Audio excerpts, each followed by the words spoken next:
Assalamualaikum warahmatullahi wabarakatuh. Selamat siang Bu Nurwanti dan teman-teman. Kami dari kelompok 5 yang akan mempresentasikan chapter 8 dengan materi Managing Ethical Conflict. Dengan saya, Ardelia Rahmadani, dan juga kedua teman saya, yaitu Farel Arya Satya dan juga Rosita Rahmadanti. Pada pembahasan kali ini, kami akan membahas konflik etika dalam bisnis lintas budaya. Jadi, apa itu konflik etika dalam bisnis lintas budaya?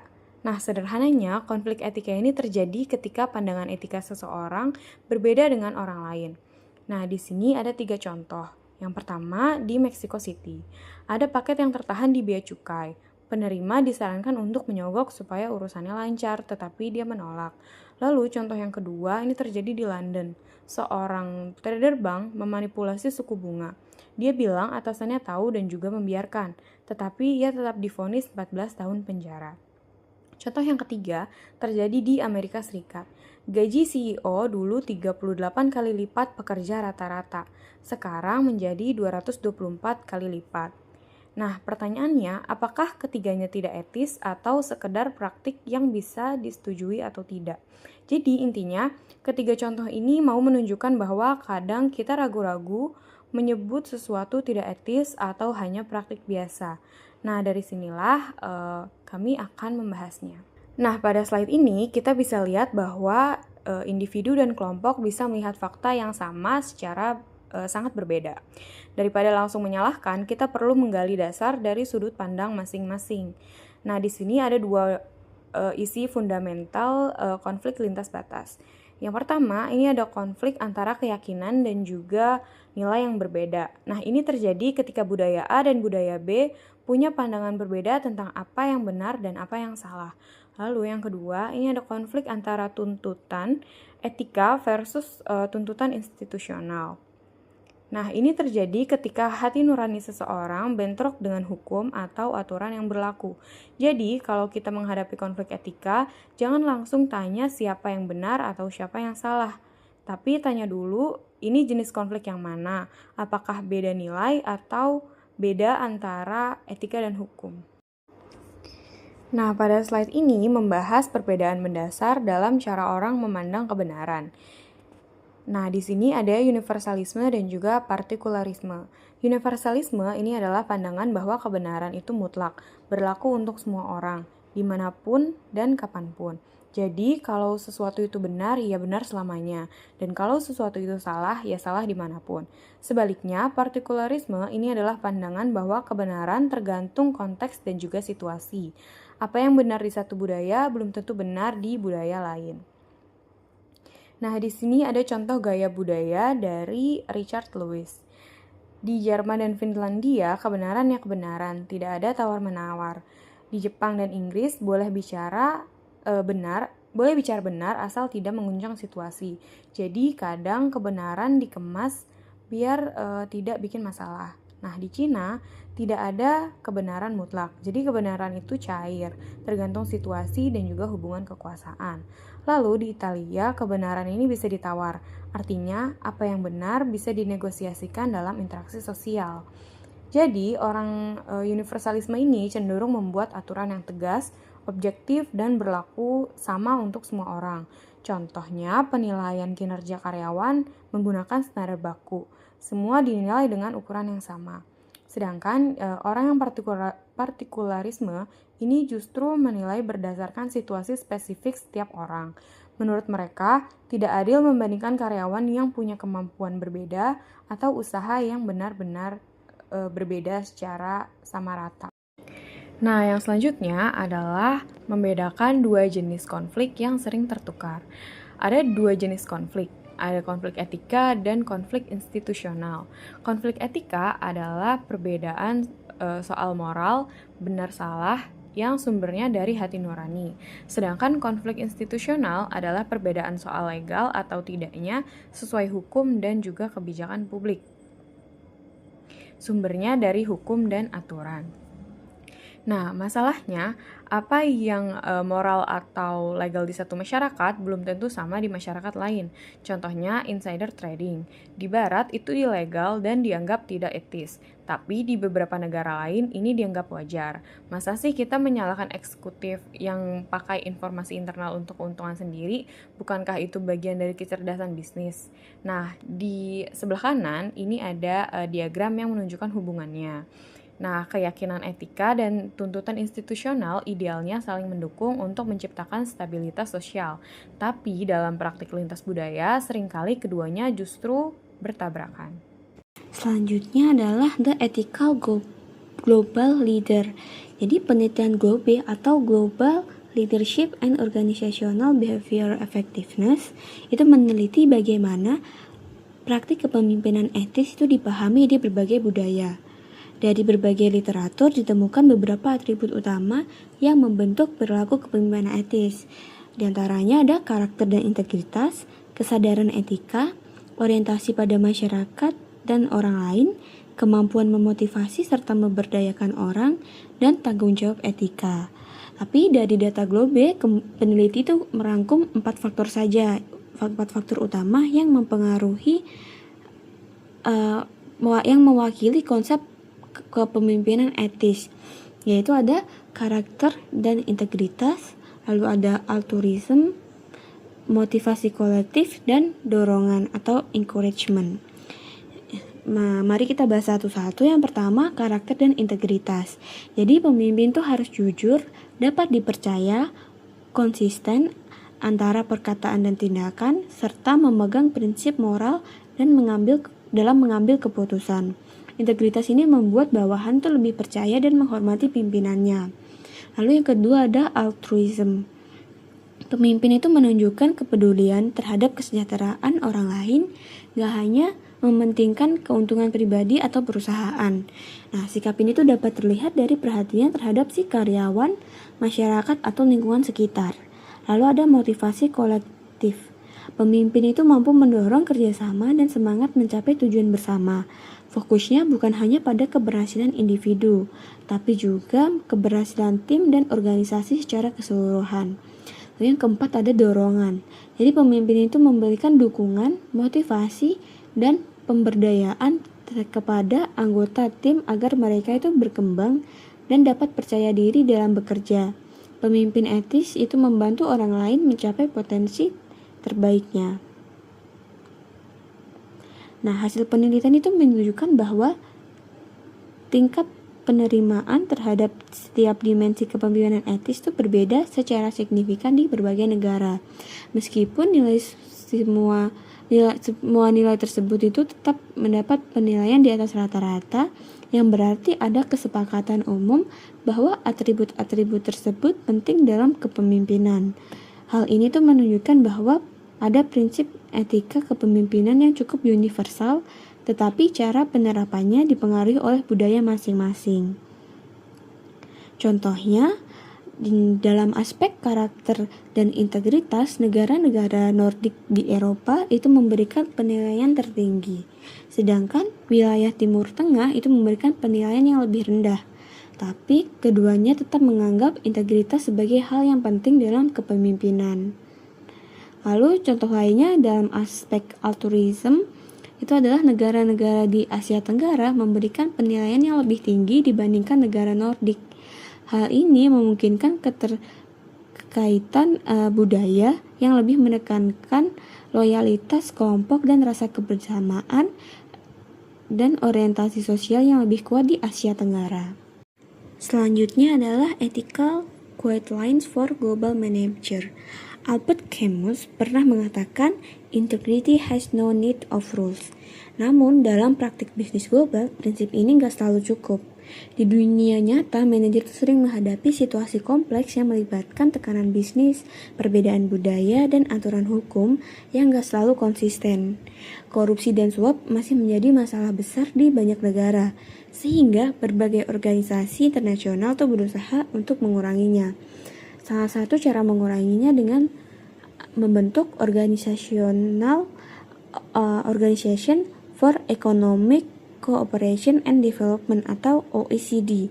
yang mengembangkan Guidelines for Multinational Enterprises, yaitu pedoman etika yang bersifat sukarela atau nggak wajib secara hukum, tapi memiliki pengaruh moral dan normatif yang kuat. Tujuannya untuk menciptakan keseimbangan antara pertumbuhan ekonomi global dan perlindungan negara berkembang dari eksploitasi perusahaan besar. Pedoman ini tuh menekankan bahwa si perusahaan global harus selaras dengan kebijakan pemerintah lokal, harus membangun kepercayaan antara perusahaan dan masyarakat, harus mendukung investasi asing yang sehat, serta berkontribusi pada pembangunan berkelanjutan. Lalu selanjutnya ada bidang pedoman OECD. Di sini ada 7. Yang pertama itu suap dan korupsi. Itu mendorong perusahaan untuk mengambil sikap tegas menentang suap dan korupsi, serta menghindari praktik tersebut dalam memperoleh maupun menjalankan bisnis. Yang kedua, praktik ketenaga kerjaan. Mendorong perlakuan yang adil terhadap seluruh karyawan lokal sesuai kondisi yang berlaku di negara setempat. Yang ketiga, tanggung jawab lingkungan. Itu mendorong perlindungan lingkungan dari produk dan praktik yang gak aman, serta membantu mengurangi atau memperbaiki kerusakan yang terjadi. Yang keempat, transfer teknologi. Itu mendorong penyebaran teknologi dan pemberian lisensi lokal atas proses teknologi serta produk dan layanan yang berbasis teknologi. Lalu ada praktik bisnis umum.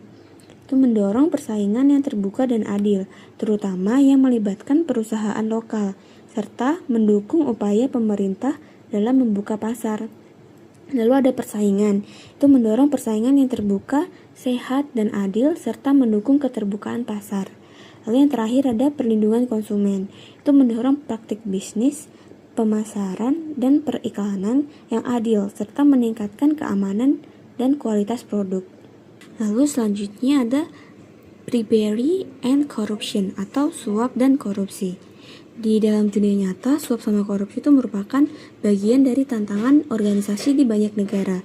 Tingkat korupsi sendiri itu berbeda-beda antar negara dan sering diukur menggunakan indeks internasional kayak The Economist Corruption Index. Indeks ini tuh menunjukkan bahwa negara seperti Finlandia, Denmark, dan Selandia Baru tuh punya tingkat korupsi yang rendah. Sementara negara kayak Nigeria, Azerbaijan, dan Venezuela itu cenderung punya tingkat korupsi yang lebih tinggi. Namun perbandingan ini tuh nggak selalu sempurna karena bersifat estimasi dan hanya digunakan sebagai gambaran awal, bukan untuk ukuran yang absolut. Nah, di pedoman OECD ini mengenai suap dan korupsi itu untuk mengurangi praktik tersebut dalam bisnis internasional, khususnya dalam negosiasi dan kerjasama multinasional. Pedoman itu tuh menekankan ke beberapa prinsip utama. Yang pertama ada bribes atau suap. Manajer tuh nggak boleh menawarkan atau memberikan suap kepada pejabat pemerintah maupun mitra bisnisnya untuk mendapatkan kontrak atau keuntungan bisnis. Perusahaan juga nggak boleh menggunakan kontrak palsu, subkontrak, atau jasa konsultan sebagai cara tersembunyi untuk menyalurkan suap. Lalu yang kedua ada remuneration atau imbalan atau jasa yang wajar. Perusahaan itu harus memastikan bahwa pembayaran kepada agen atau perantara hanya diberikan untuk layanan yang sah dan sesuai. Data agen yang terlibat dalam transaksi dengan pemerintah harus dicatat dan dapat diperiksa oleh pihak berwenang. Selanjutnya ada transparansi. Perusahaan itu harus terbuka dalam aktivitas bisnisnya dan menunjukkan komitmen melawan suap serta pemerasan. Transparansi ini dilakukan melalui kebijakan anti korupsi yang jelas dan komunikasi yang terbuka terhadap publik.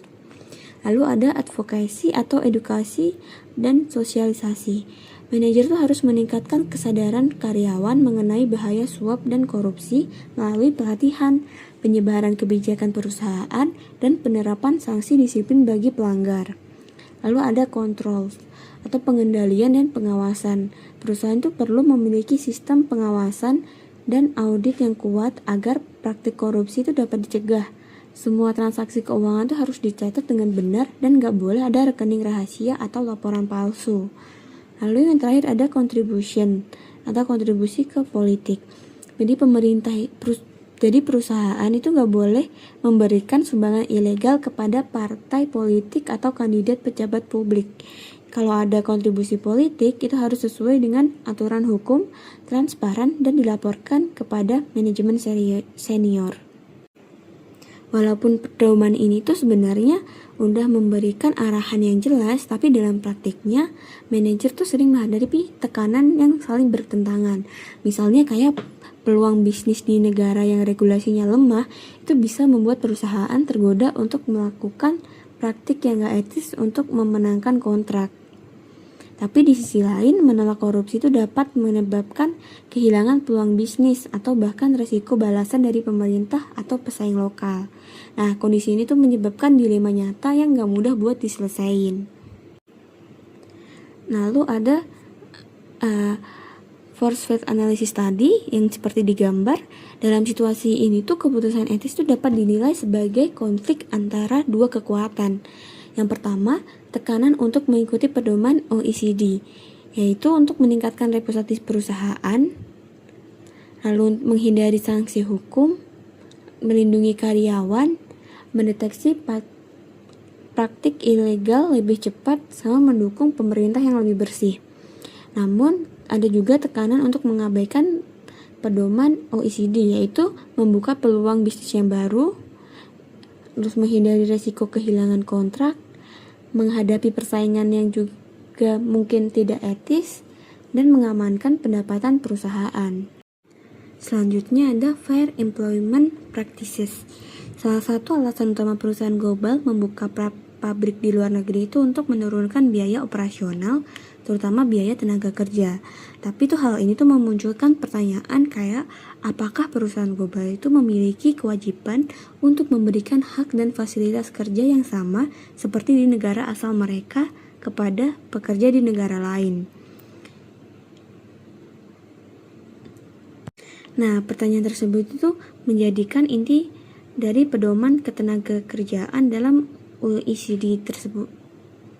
Jadi di sini ada prinsip utama praktik ketenagakerjaan yang adil. Pedoman ini tuh menekankan bahwa perusahaan global harus menghormati hukum dan kondisi lokal, tetapi tetap menjaga standar etika tertentu dalam hubungan kerja. Yang pertama itu ada representasi karyawan. Perusahaan itu harus menghormati hak pekerja untuk bergabung dengan serikat pekerja atau organisasi karyawan. Mereka tuh harus juga membuka ruang negosiasi yang adil, menyediakan informasi yang diperlukan untuk perundingan, sama mendukung terbentuknya kesepakatan kerja yang transparan dan adil. Lalu yang kedua ada standar ketenagakerjaan. Perusahaan itu diharapkan buat menerapkan standar kerja yang gak lebih buruk dibandingkan perusahaan lain yang sejenis di negara tuan rumah atau host country. Lalu ada pelatihan dan pengembangan karyawan. Perusahaan itu dianjurkan buat melatih dan mengembangkan tenaga kerja lokal agar bisa meningkatkan kemampuan mereka, lalu bekerja sama dengan perwakilan pekerja dan pemerintah setempat bila diperlukan. Lalu ada pemutusan hubungan kerja atau PHK. Jika terjadi perubahan besar seperti penutupan pabrik atau PHK massal, perusahaan itu harus memberikan pemberitahuan yang wajar dan bekerja sama untuk mengurangi dampak negatif terhadap pekerja. Lalu ada kesetaraan kesempatan kerja. Kebijakan rekrutmen, promosi, gaji, dan pelatihan itu harus bebas dari diskriminasi, kecuali jika ada kebijakan pemerintah yang secara khusus mendorong kesetaraan. Lalu ada kebebasan dari tekanan. Perusahaan itu nggak boleh mengancam akan memindahkan operasi atau menggunakan tekanan ekonomi untuk mempengaruhi negosiasi kerja atau menghambat hak pekerja untuk berserikat. Lalu yang terakhir ada hak perundingan kolektif.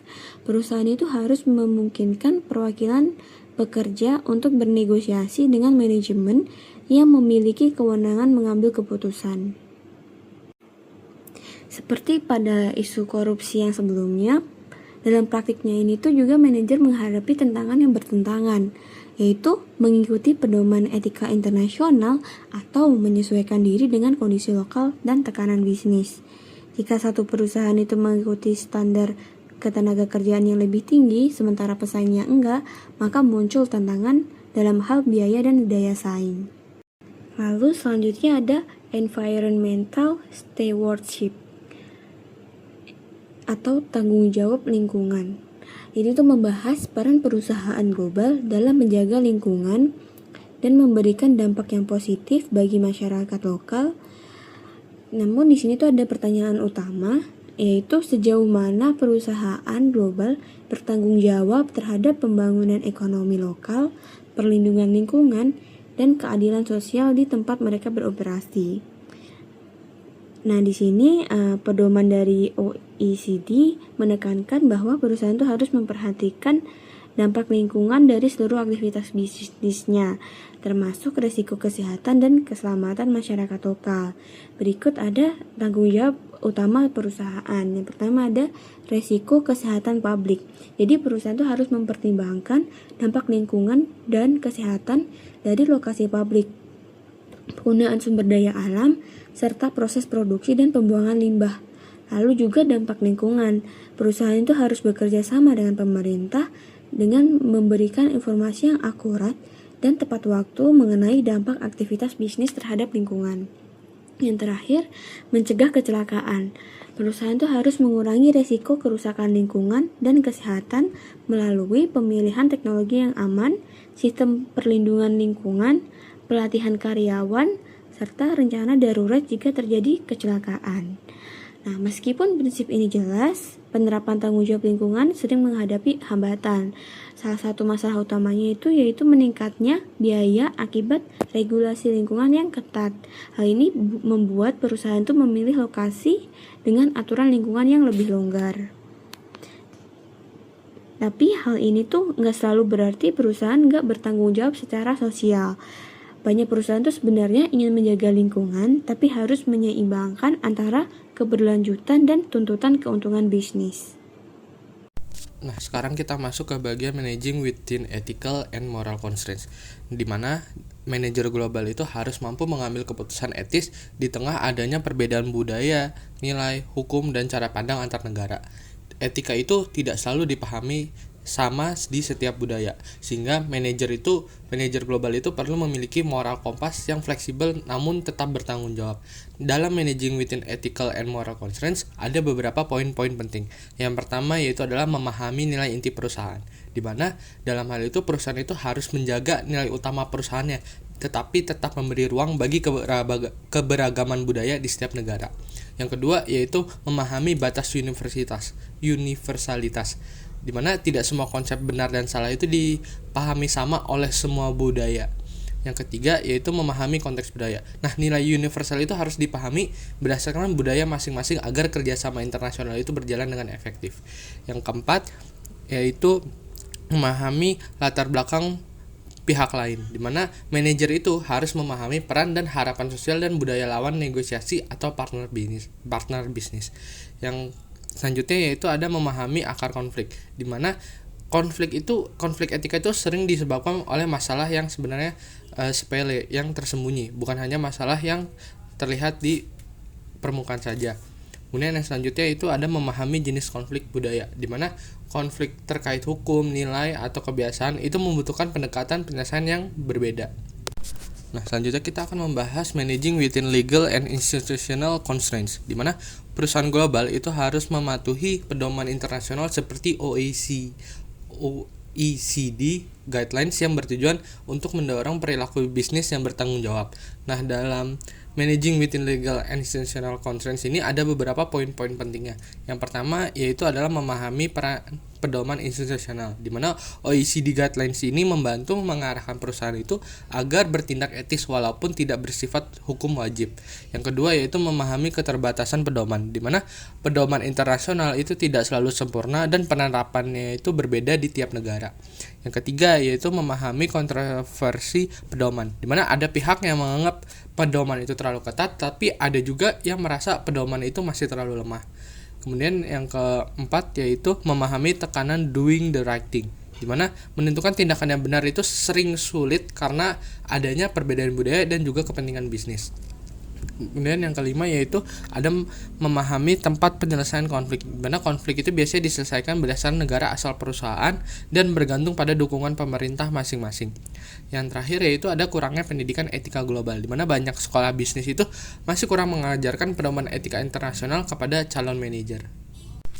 Oke, sekarang kita masuk ke dalam soal kasus, di mana kasus di sini berjudul Energy Contracts in Nigeria. Jadi di dalam kasus ini itu membahas etika dilema bisnis global, yaitu ada perusahaan dia itu ingin mendapatkan keuntungan dan kontrak bisnis di Nigeria. Nah, tetapi dalam mengambil keuntungan itu dia itu harus menghadapi beberapa hal. Yang pertama ada korupsi, suap, pencurian dan pelanggaran etika bisnis. Nah, di situ manajer itu dilema dan bingung antara harus memilih antara mengikuti praktik korup agar bisnis berhasil atau tetap memegang etika tetapi beresiko kehilangan peluang bisnis. Sekarang kita masuk ke identifikasi masalah kasus, di mana yang pertama yaitu ada tingginya korupsi dan praktik suap dalam bisnis minyak di Nigeria. Jadi di Nigeria itu banyak perusahaan itu harus memberi uang kepada pejabat agar bisa mendapatkan izin atau proyek bisnis. Nah, hal itu tuh membuat lingkungan bisnis itu menjadi tidak sehat dan penuh korupsi. Kemudian yang selanjutnya yaitu ada perusahaan mengalami dilema antara mengikuti etika atau mendapatkan kontrak bisnis. Jadi perusahaan asing itu bisa menghadapi pilihan yang sulit. Kalau misalnya nolak dikasih suap, mereka itu bisa kehilangan kontrak dan kalah dari pesaingnya. Tapi kalau misalnya mereka terima suap, mereka melanggar hukum dan etika bisnis internasional. Kemudian yang ketiga itu banyak pencurian minyak dan lemahnya pengawasan pemerintah. Jadi dalam kasusnya itu menunjukkan banyak minyak itu dicuri dan dijual secara ilegal. Nah, pemerintahnya itu juga dianggap kurang tegas dalam mengawasi industri minyak, sehingga praktek ilegalnya itu sulit dihentikan. Kemudian selanjutnya yaitu terjadi kerusakan lingkungan akibat industri minyak. Jadi aktivitas pengeboran minyak, kebakaran rig dan kilang ilegal itu bisa menyebabkan pencemaran lingkungan. Nah, hal itu tuh bisa merusak tanah, udara dan kesehatan masyarakat di sekitarnya. Kemudian masyarakat tidak merasakan manfaat ekonomi secara merata. Jadi walaupun Nigeria itu menghasilkan banyak uang yang dari minyak, tapi sebagian besar keuntungannya itu hanya dinikmati pemerintah dan hanya elit tertentu. Nah, sedangkan banyak masyarakat di sekitarnya itu masih hidup miskin dan tidak mendapatkan manfaat yang besar. Kemudian selanjutnya itu dampak dari masalahnya. Kemudian yang pertama ada dampak bagi perusahaan terlebih dahulu, di mana dampak bagi perusahaan yang pertama itu ada risiko terkena hukum anti korupsi. Yang kedua yaitu reputasi perusahaan itu bisa rusak. Kemudian yang ketiga kehilangan kepercayaan investor dan masyarakat.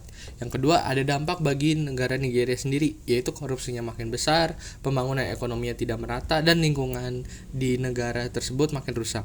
Kemudian yang ketiga itu ada dampak bagi masyarakat ya. Dampaknya itu kemiskinannya akan tetap tinggi karena tadi keuntungannya hanya dinikmati pemerintah dan elit tertentu. Kemudian masyarakat itu tidak menikmati hasil sumber daya alam. Yang ketiga itu timbulnya konflik sosial. Kemudian selanjutnya kita masuk konsep dalam chapter yang digunakan. Yang pertama yaitu ada bribery and corruption, suap dan korupsi. Jadi dalam kasus Nigeria itu sangat berhubungan dengan konsep suap dan korupsi dalam bisnis global. Nah, dalam kasusnya itu perusahaan minyak asingnya itu menghadapi situasi di mana suap itu dianggap hal biasa untuk mendapatkan kontrak bisnis dan bahkan praktiknya tersebut sudah menjadi budaya dalam lingkungan bisnis setempat. Yang kedua yaitu ada ethical konflik atau konflik etika. Jadi dalam kasus itu menunjukkan adanya konflik etika dalam pengambilan keputusan bisnis internasional. Nah, di mana manajer itu harus memilih antara mengikuti hukum dan nilai moral perusahaan atau dia mengikuti praktik bisnis lokal yang korup agar perusahaannya itu tetap mendapat keuntungan.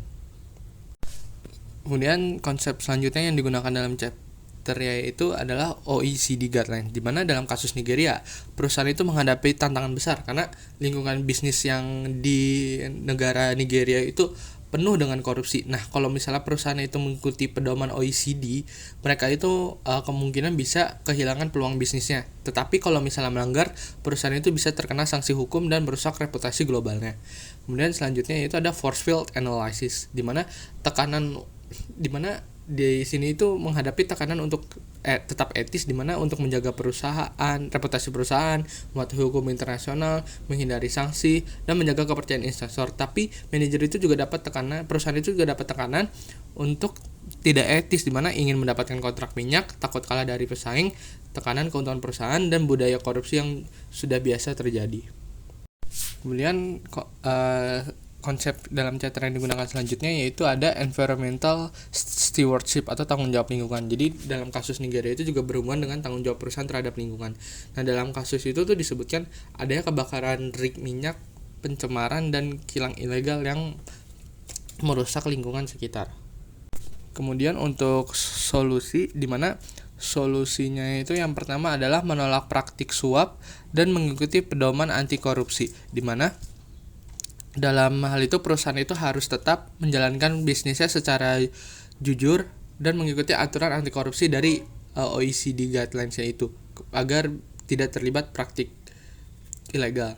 Kemudian yang kedua yaitu meningkatkan transparansi dan pengawasan perusahaan. Jadi perusahaan itu perlu membuat sistem pengawasan yang jelas seperti kayak audit dan laporan keuangan yang terbuka supaya praktik korupsinya itu dapat tercegah. Kemudian yang ketiga yaitu menjalankan program CSR untuk membantu masyarakat lokal. Jadi perusahaannya itu dapat membantu masyarakat melalui program pendidikan, kesehatan, pembangunan fasilitas umum, dan membuka lapangan pekerjaan agar masyarakat yang ada di sekitar itu ikut merasakan manfaat industri minyak. Yang keempat yaitu menjaga lingkungan dan mengurangi pencemaran. Jadi perusahaan itu harus menggunakan teknologi yang lebih aman dan mengurangi limbah serta pencemaran agar lingkungan tetap terjaga. Kemudian yang kelima yaitu mengutamakan etika dan berkelanjutan bisnis jangka panjang. Nah, perusahaan itu sebaiknya itu tidak hanya fokus pada keuntungan cepat, tetapi juga menjaga reputasi kepercayaan masyarakat dan keberlanjutan bisnis untuk masa depan. Selanjutnya, untuk soal yang pertama, jelaskan sifat konflik yang terjadi dalam kasus ini. Siapa saja pihak yang terlibat dan apa kontroversinya? Apakah ada pihak yang benar-benar dapat dianggap sebagai pihak baik dalam konflik ini? Jawabannya, konflik terjadi antara perusahaan minyak asing, pemerintah Nigeria, masyarakat lokal, dan pihak ilegal atau si pencuri minyak.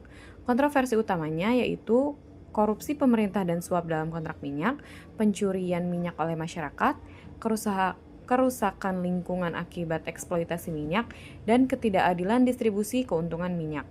Tidak ada good guys atau pihak baik secara mutlak karena pemerintah korup, perusahaan tetap mengejar profit meski tahu resiko etika, dan masyarakat juga terlibat dalam aktivitas ilegal karena kondisi ekonomi. Selanjutnya untuk soal yang kedua, jika survei The Economist benar dan Nigeria memang merupakan negara yang relatif korup, apa tanggung jawab perusahaan minyak asing yang berbisnis di sana untuk mengikuti pedoman OECD? Bagaimana cara mereka melaksanakannya? Jawabannya, perusahaan wajib mengikuti OECD Paris France Guidelines meskipun negara tersebut korup. Cara implementasinya adalah menolak suap secara konsisten, transparansi dalam semua kontrak, audit internal dan eksternal, melaporkan aktivitas mencurigakan, memilih mitra lokal yang kredibel, dan menggunakan jalur legal dan diplomatik. Selanjutnya, untuk soal yang ketiga, apakah perusahaan minyak asing memiliki kewajiban moral untuk menjaga lingkungan minyak di Nigeria dengan baik? Mengapa atau mengapa tidak? Jawabannya, ya, perusahaan punya kewajiban moral sebagai environmental steward karena dampak jangka panjang terhadap masyarakat lokal, risiko kesehatan publik, dan kerusakan ekosistem. Berdasarkan CSR dan OECD Paris France, perusahaan harus mencegah polusi, memperbaiki kerusakan lingkungan, menggunakan teknologi yang aman, dan menyediakan rencana darurat lingkungan. Selanjutnya, pertanyaan yang keempat, jika Anda bekerja di salah satu perusahaan minyak dan ditugaskan untuk menegosiasikan kontrak minyak dengan pemerintah Nigeria, bagaimana Anda akan melakukannya? Apa yang akan Anda rekomendasikan kepada perusahaan Anda? Mengapa? Jika saya sebagai manajer, saya tidak akan membayarkan suap, saya akan menggunakan pendekatan yang transparan dan legal, lalu bekerja sama dengan pemerintah dan lembaga internasional, melakukan due diligence ketat, dan mempertimbangkan resiko reputasi hukum. Lalu alasannya yaitu untuk menjaga kepatuhan terhadap hukum negara asal dan juga melindungi reputasi perusahaan serta menghindari resiko jangka panjang. Lalu untuk selanjutnya soal yang kelima, jika perusahaan Anda memutuskan mengikuti praktik umum dan membayar suap untuk mendapatkan kontrak, apa yang akan Anda lakukan secara pribadi? Benarkah demikian dan mengapa? Secara pribadi, saya tidak akan ikut terlibat dan saya akan menolak atau mengundurkan diri jika dipaksa.